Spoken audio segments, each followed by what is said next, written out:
petani yang langsung bekerja di sawah, dari aku sendiri belum berkeinginan. Realistically, enggak. Mungkin jawaban aku tidak. Kalau sebagai petani yang emang terjun langsung ke dalam bidang pertaniannya dan menanam dan lain sebagainya, mungkin aku kurang bersedia untuk saat ini gitu. Upaya peningkatan penyerapan tenaga kerja di sektor pertanian merupakan hal yang kompleks. Setidaknya, 1 dari 3 orang tenaga kerja di Indonesia berkecimpung dalam dunia pertanian. Namun demikian, data dari Badan Pusat Statistik menunjukkan bahwa telah terjadi penurunan tingkat penyerapan tenaga kerja di sektor pertanian. Oleh karena itu, sektor pertanian sangat berkontribusi dalam penyerapan tenaga kerja di Indonesia. Kebanyakan, janganpun anak-anak muda ini anak bapak, ya orang lain anak bapak aja nggak kepengen. Kok kenapa? Ya zamannya lain kata anak-anak ini. Wah ini loh, bapak mah orak lah. Ini zaman sekarang lain. Kalau yang jujur punya tanahnya ada, bisa menjamin keluarga sama tetangga. Ini mah enggak, kebanyakan nih panen udah pinjam tanggulat. Kalau bapak mah kalau ngebadalin terus hasilnya ditaruh di rumah. Kalau makmur mah makmur sekarang, harganya hitungan uang gede nilainya, tapi dulu murah, tapi makmuran dulu. Oh kenapa? Produksinya mudah. Kalau sekarang mahal, produksinya yang lain susah yang tadi dibicarakan. Kalau masalah kerugian petani mah daripada untung sekali, rugi mah terus. Cuman kalau misalnya rugi yang selesai, habis modal 4 juta, hasil 3,5 juta, mending dah nggak apa-apa, barangkali ntar modal 3 juta, menang duit 2,5 juta, udah biasa itu mah. Petani mah, kok kenapa? Bukannya berhenti? Ya kalau ngontrak mah bapak juga berhenti. Berhubung ini mah tanah kita, orang-orang ngontrak, kita punya sendiri, nggak digarap sayang kayak hutan. Dipaksa jadi kerja sendiri. Ya pertama mah bagus deh, irigasi ada, bagus irigasi nggak kecawat, artinya bagus. Cuman jalur dari irigasi selokannya banyak yang bongkar, terus lama-lama dibetulin. Cuman yang ngebetulinnya asal-asal aja. Subsidi pupuk kalau ada kebetulan kebagian ya. Kalau nggak ada, ya itu jangan pun itu subsidi pupuk aja sama bibit gitu. Kalau kebetulan ada daripada kebanyakan kurang. Sekarang kita dapat beras murah, dapat cabai murah, dapat macam-macam itulah misalnya, jagung seterusnya. Itu kan karena pengorbanan petani. Ukurannya apa, baik nggak baik itu kan ya. Semakin baik harusnya petaninya sebagai sejahtera kan. Jadi yang harus diperbaiki sekarang ya, menurut saya pembangunan pertanian itu mensejahterakan petani, bukan untuk ketahanan pangan. Ukuran sejahtera itu apa kan pendapatan. Kalian kan tahu rumus pendapatan itu ya. Pendapatan kan produksi dikalikan harga dikurangin ongkos lah kalau produksinya kecil. Tambah tahun tambah kecil kan lahannya kecil-kecil ya. Kan tidak mungkin sejahtera lagi dia. Dia mengolah lahan 2 hektar. Dengan 2 hektar pun ditanam macam-macam tuh sayuran, cabai, jagung segala macam. Ya itu hanya cukup kembali untuk biaya produksi kan. Dia sudah senang karena karyawan yang bekerja dapat gaji gitu kan. Sementara keuntungannya dari 2 hektar itu mungkin dia rata-rata 1 bulan 3 jutaan gitu.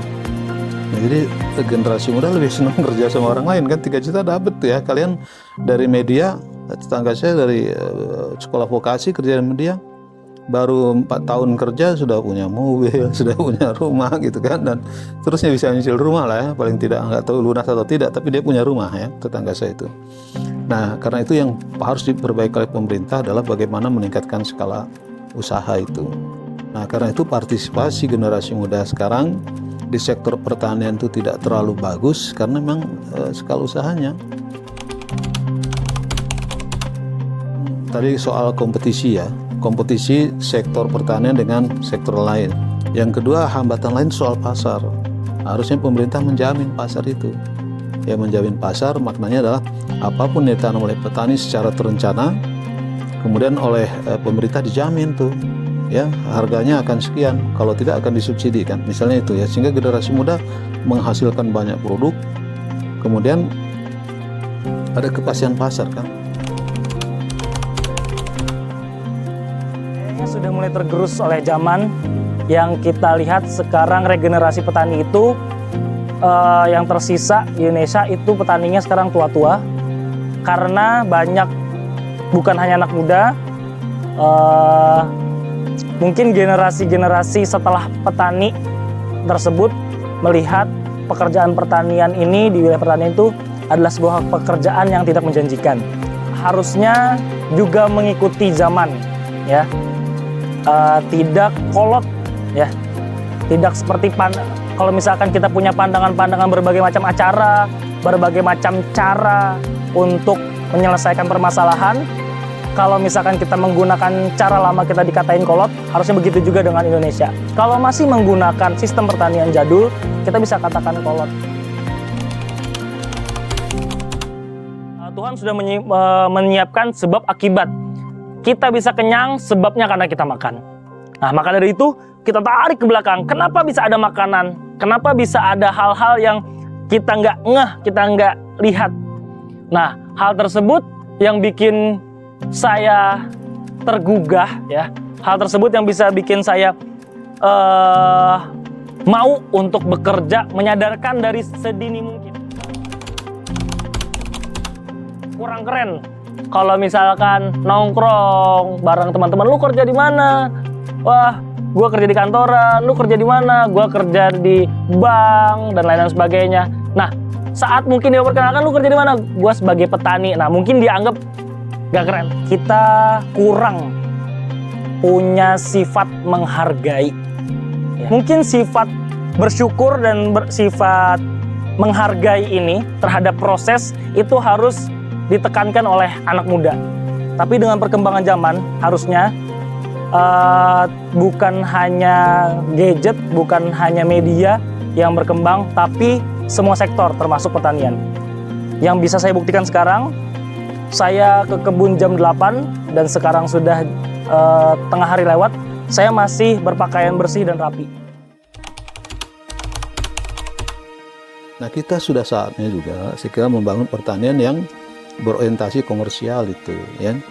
Jadi bagaimana petani itu difasilitasi luas tanahnya bisa diluaskan, kemudian bibitnya disediakan dengan baik, pupuknya diperbaiki efisiensinya sehingga dia menjadi petani itu sejahtera itu. Oke, jadi menurut gua teman-teman yang memang sudah mendapatkan ilmu pertanian tersebut, amalkan, laksanakan, ya. Sayang sekali ya, kalian sudah tumbuh dari semester 1 yang tidak tahu ilmu apapun dan akhirnya lulus dengan predikat sarjana pertanian tapi tidak mengamalkan ilmu tersebut. Jadi benar-benar seperti pohon tanpa buah. Sayang sekali, pohon yang sudah tinggi tapi nggak ada buahnya, nggak bisa dinikmatin. Ya kepengen bapak mah ikutin kayak bapak, kepengen bapak ya disuruh belajar kayak bapak. Kalau bah orla cek madena. Sampai nanya, apa sih orla? Order lama itu bapak, jangan dibawa-bawa tuh. Jangan pun orang lain, anak bapak, cucu jawabnya. Ngapain gitu? Orang-orang juga nggak pada mau gitu kebanyakan. Di dalam hati mah nggak setuju. Pengen bapak mah sekolah terus, ke petani terus. Jadi bareng. Artinya kerjasama lah insya Allah. Ini mah kebanyakan udah pada nggak mau.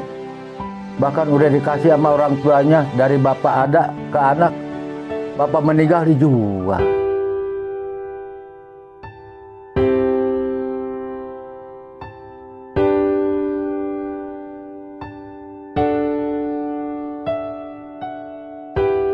Hilangnya minat pertanian pada generasi muda diakibatkan oleh lahan yang semakin terbatas dan fasilitas yang kurang memadai dari pemerintah.